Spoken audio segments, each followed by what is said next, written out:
Hello everybody, Captain Marty here. Wednesday, June the 25th, live from downtown Hatteras Village, here to give you a report on all things fishing, including at the end we'll bring you an update on what's going on in the Hatteras Marlin Club Billfish Release Tournament. So stay right where you are and I'll be right back.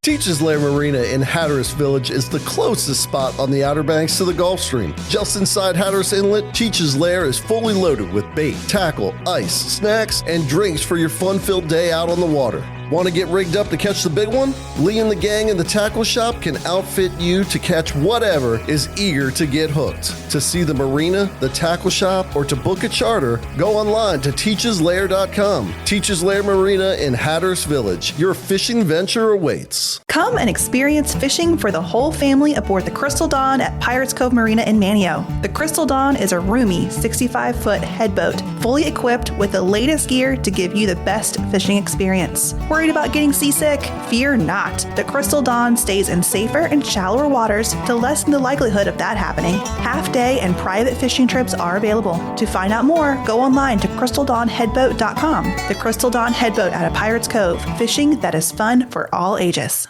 We'll start out with the Hatteras charter fleet, and they had another pretty day today, which is great. And they had good catches of mahi or dolphin, and quite a few of the small blackfin tuna they've been catching. There are times when the blackfins down here run bigger than they do anywhere else, like 15 to 25 pounds. But right now, these are a real small class of blackfin tuna, but they're also delectable for eating at that size. So you got your dolphin, you got your blackfin tuna, and they did have several wahoo caught in the fleet today, along with a few billfish. Again, this is for the charter and recreational fleet. Inshore, like so much of today's report, is very typical, and that's the way it gets this time of year. And it was primarily Spanish mackerel and bluefish around the inlet and up and down the beach. They've been still catching a few drum on the wrecks, but I did not see much of that going on today. Not in Hatteras anyway. So the Oregon Inlet fleet, there were some outstanding catches of yellowfin tuna. My old friend Brenner Parks on the Smoker had a dock full of them, a limit, which I think is like be getting up pretty close to 18 tunas. But anyway, they were a nice class of fish. Other boats had a lesser number of tuna, but a few mahi mixed in. There was at least two big-eye tuna caught, and they were in the 150-pound range. And then I still see some of the guys doing a little bit of bottom fishing. There was a time when I called that a drop back or a plan B, but they're so good to eat that I think some people just like a little variety in their catch. The inshore fleet at Oregon Inlet had a variety of fish, and some stuff we don't normally see. They had sea bass, and they had a few dolphin in their catches. This is the time of year, like we said yesterday, when the dolphin get in close to the beach. Spanish mackerel, that's pretty much a given this time of year. Bluefish, and they had a few big drum in the catches as well. So that's pretty good. Good, nice variety of fish around the inlet, the sea buoys, things like that, and then up and down the beach.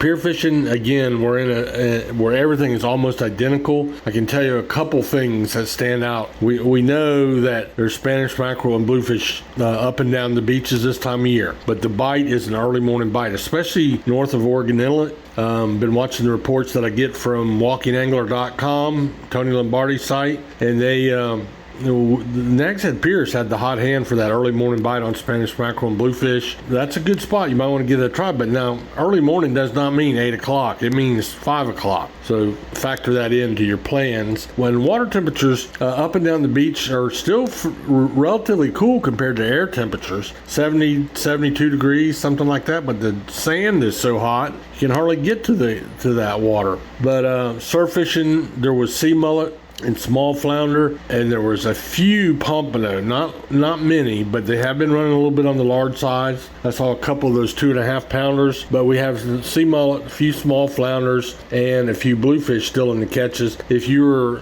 really, really lucky, you might catch a puppy drum or a speckled trout, but mainly it's no great bite anywhere. You just have to go down and put in your time, fish early and fish late. That's the key. All right, so we're going to take a little break, and I'll come back and talk to you about the backcountry and update you on the Marlin Club Tournament in just a moment. Are you ready for a fishing thrill like no other? Oh, there he is! There he is! Oh, got him up! As seen on WikiTune at Outer Banks, the Carolina Girl, captained by majestic Jesse Anderson, is a custom, luxurious 53-foot Jarrett Bay built boat running out of Hatteras Harbor Marina. Let Jesse and her crew give you a fishing experience of a lifetime. To book a trip, go online to CarolinaGirlSportFishing.com. Carolina Girl Sport Fishing, your offshore adventure awaits. All right, so in the backcountry, I was not able to find a whole lot going on. I did not get any confirmation on the tarpon fishing. I did get a report of some puppy drum bite and a little bit of a speckled trout bite back in the sound, but not a whole lot to it.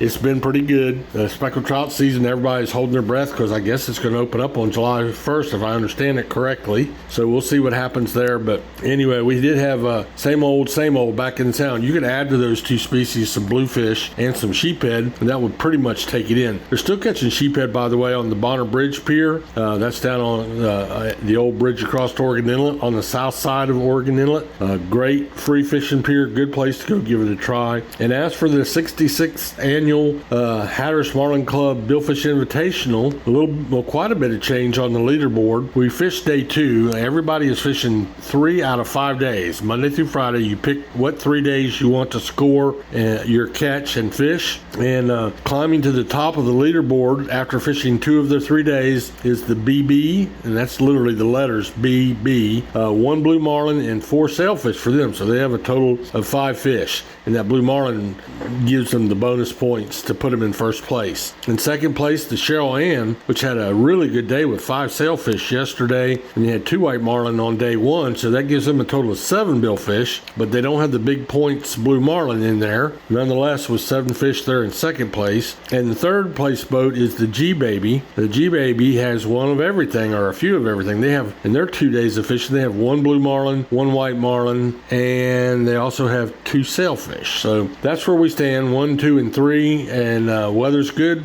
Nothing to worry about, which there typically is when you get these offshore tournaments, but so far so good, and it looks like it's going to be okay as we fish on through the week. I hope you enjoyed our fish report. I'm glad you took the time to find us, and if you're down in Hatteras, swing by the Hatteras Marlin Club. Say hello. We'll be here all week long. Anyway, go out and wet a line. You're not going to catch them in the motel room, and I hope the Lord blesses your day.